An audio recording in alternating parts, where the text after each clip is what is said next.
안녕하세요. 걷고 건강입니다.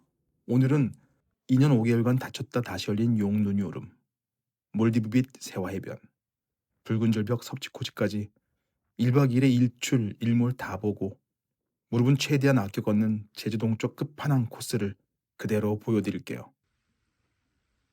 제주에서 업무 일정을 빨리 보고 2년 5개월 만에 다시 열린 용눈이 오름부터 올라가 보겠습니다. 용눈이 오름은 2021년 2월부터 자연휴식연재로 2년 5개월 동안 완전히 닫혔다가 2023년 7월에 다시 열린 오름입니다. 그동안 너무 많은 사람들이 몰려서 잠깐 쉬어가야 했던 곳이죠. 해발은 약 247m지만 실제 비고는 88m 정도라 천천히 걸으면 왕복 40분 안쪽이면 충분히 다녀올 수 있고요. 경사도 완만해서 남녀노소 누구나 부담 없이 오를 수 있는 난이도입니다. 게다가 이곳은 사진작가 김영갑 선생이 생전에 가장 사랑했던 오름으로도 유명합니다. 수병 중에도 이 오름을 찍으려고 20년 넘게 제주의 오름들을 기록했다고 해요. 숫자로 보면 낮은 산이지만 능선이 여러 겹쳐지는 곱선이 정말 예쁜 오름입니다. 길 자체가 아주 가파르지는 않아서 평소에 조금만 걸어오셨다면 숨이 너무 차지 않는 선에서 올라오실 수 있는 정도예요. 이 정도 완만한 오르막은 계단보다 무릎에 부담이 훨씬 적고 허리랑 골반을 자연스럽게 펴주기 때문에 중년 이후에도 충분히 해볼 만한 운동입니다. 속도만 조금 천천히 옆 사람과 대화할 정도로만 올라오시면 좋겠습니다.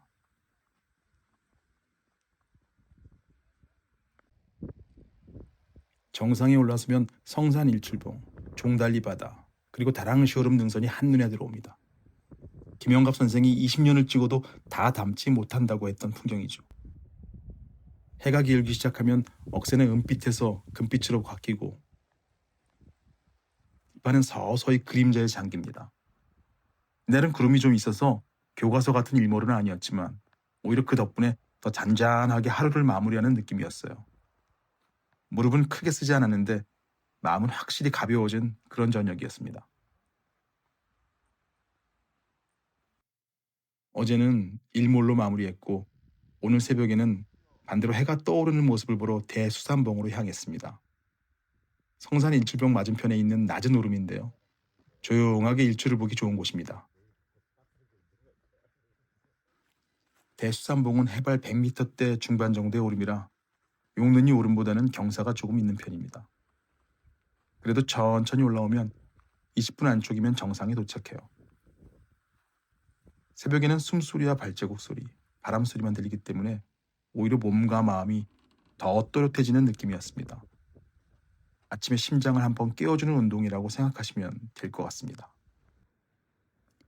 정상에 서면 한쪽에는 성산 일출봉, 다른 한쪽에는 섭지코지와 우도가 어둠 속 실루엣처럼 서 있습니다. 그 사이로 서서히 빛이 올라오기 시작하죠.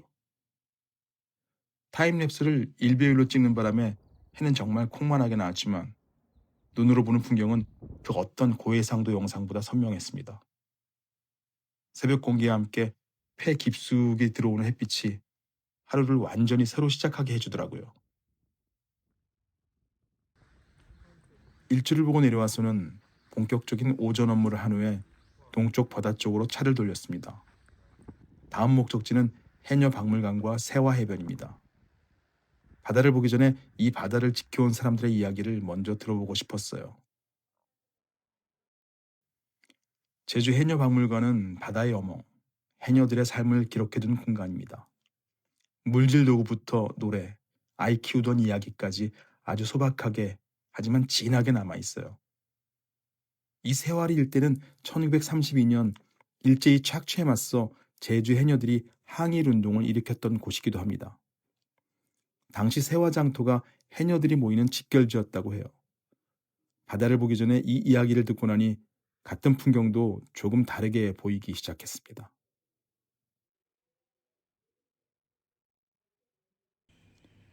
이제 해녀박물관에서 나와 바로 아래쪽 세화해변을 걸어봅니다.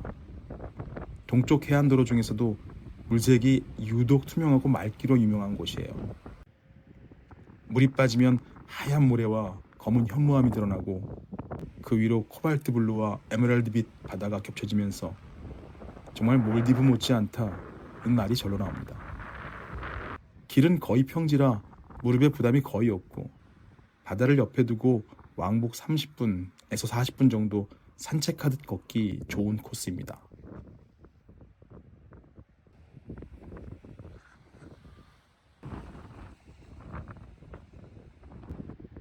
바닷길을 따라 걷다 보면 카페 공작소 앞에 안녕 제주라고 적힌 작은 포토존이 나옵니다. 노란 의자와 테이블, 화분, 그 뒤로 펼쳐진 새와 바다까지 제주에 잘 왔다 인사하는 기분으로 사진 한 장 남기기 좋은 자리입니다. 역사 이야기를 들은 뒤라 그런지 이 평화로운 풍경 속에도 해녀들의 숨비소리가 어딘가 남아있는 것 같았습니다. 세화해변을 천천히 걷고 나서는 중산간 쪽으로 올라가 점심을 먹었습니다. 으뜸이라는 식당의 우럭정식이었는데요. 비수기인데도 웨이팅이 있을 정도로 인기가 많더라고요. 식사 후에는 근처 카페에 들러 우유 아이스크림으로 달달하게 마무리하고 오후 업무 미팅을 위해 섭지코지 쪽으로 내려갔습니다. 이번 여행의 마지막 코스는 섭지코지입니다. 섭지는 좁은 땅, 코지는 곳이라는 뜻이라 이름 그대로 바다로 툭 튀어나온 지형이에요. 보통 제주는 검은 현무암이 많지만 이곳은 붉은 화산재인 송이가 해안 절벽을 이루고 있어서 색감이 다르게 보인답니다. 붉은 절벽과 파란 바다가 만나는 풍경이 섭지코지만의 매력이죠. 드라마 올인의 메인 촬영지로도 유명해서 한때는 연간 수많은 관광객이 찾아오는 대표적인 제주 동쪽 명소이기도 했습니다. 섭지코지 산책로는 왕복 40분에서 1시간 정도면 충분한 거리입니다. 길이 대부분 평탄하고 완만해서 어린아이부터 어르신까지 무리 없이 걸을 수 있습니다. 먼저 붉은 울음 쪽 등대를 향해 올라가 봅니다. 조금만 걸어 올라오면 성산 일출봉과 바다, 붉은 절벽이 한 화면에 들어오는데 제주분들은 이 등대를 풍어와 가정의 평안을 비는 소원 등대라고 부르기도 한다고 해요. 바닷바람이 꽤 강해서 겨울에도 몸이 금방 뜨거워질 정도라 심폐기능을 한번 깨우기 좋은 해안길입니다. 등대에서 내려오면 억새 능선과 유채밭자리, 유민미술관과 글라스하우스가 이어집니다. 그런데 오늘은 시간이 넉넉하진 않아서 미술관은 다음 기회로 미루고 해안 산책로를 더 오래 걷기로 했습니다. 길을 따라가다 보면 성산 일출봉을 정면으로 바라보며 타는 스윙근의 포토존이 나오는데요. 저는 줄이 꽤 길기도 했고 같이 탈 동행도 없어서 이번에는 구경만 했습니다. 그래도 그네를 타며 웃는 사람들 뒤로 성산 일출봉과 바다가 함께 보이는 풍경은 보는 것만으로도 충분히 좋았습니다.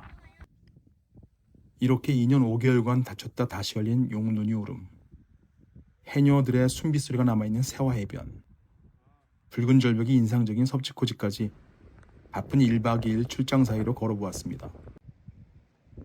모두 무릎 부담은 크지 않으면서도 마음과 폐는 크게 열어주는 길이었어요. 겨울 육지바람이 너무 차게 느껴지신다면 가볍게 전지훈련하듯 제주 동쪽 길을 한번 걸어보시는 건 어떨까요? 오늘 영상이 저 정도면 나도 한번 걸어볼 수 있겠다 하는 마음을 드렸다면 좋겠습니다. 건강한 하루, 지금까지 걷고 건강이었습니다.